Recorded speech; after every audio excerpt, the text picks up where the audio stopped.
Trump has been urging voters to support Republicans for Congress as a way of advancing his agenda. In the Saturday night in Washington Township, he repeatedly cited to Senator Debbie Stabenow of Michigan as one of the Democrats who needed to be voted out. After saying Stabenow was standing in the way of protecting U.S. borders and had voted against tax cuts, Trump said, "And you people just keep putting her back again and again and again. It's your fault." Earlier Saturday, Trump tweeted criticism of Democratic Senator Jon Tester of Montana over his role in the failed nomination of White House Dr. Ronny Jackson to run the Department of Veterans Affairs, calling for Tester to resign or at least not be re-elected this fall. In Michigan, Trump railed against the allegations Tester aired against Jackson and suggested that he could take a similar tack against the senator.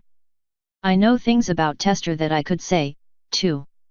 And if I said he'd never be elected again," Trump said without elaborating. As he has at similar events, Trump promoted top agenda items that energize conservatives, appointing conservative judges, building a wall on the U.S. Mexico border, ending sanctuary cities and protecting tax cuts approved by the Republican-led Congress. He also took credit for the warming relations between North and South Korea, telling his audience, "We'll see how it goes."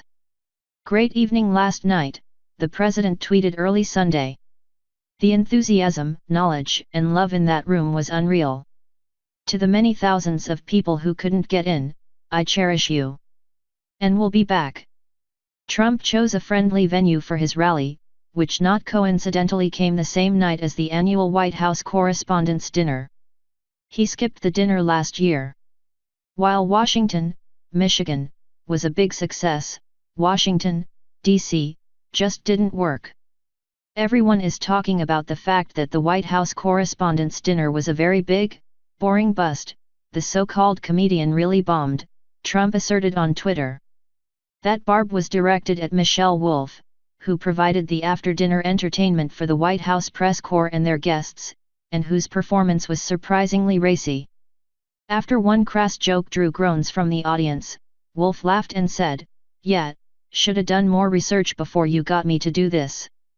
Before the Michigan rally, Trump had said in a fundraising pitch that he had come up with something better than being stuck in a room with a bunch of fake news liberals who hate me. He said he would rather spend the evening with my favorite deplorables. During the 2016 campaign, Clinton drew laughs when she told supporters at a private fundraiser that half of Trump supporters could be lumped into a basket of deplorables, denouncing them as racist, sexist, homophobic, xenophobic, Islamophobic, you name it. Clinton later did a partial rollback, said she had been grossly generalistic and regretted saying the label fit half of Trump's supporters. But she didn't back down from the general sentiment. Trump soon had the video running in his campaign ads, and his supporters wore the deplorable label as a badge of honor. Trump, in his remarks at the rally, repeatedly weaved back into immigration and his support for a border wall. He accused Democrats of not wanting to secure the border and keep violent criminals out of the country. "Debbie Stabenow is one of the leaders for weak borders and letting people in. I don't know how she gets away with it," Trump said.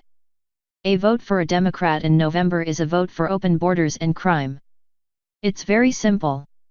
It's also a vote for much higher taxes."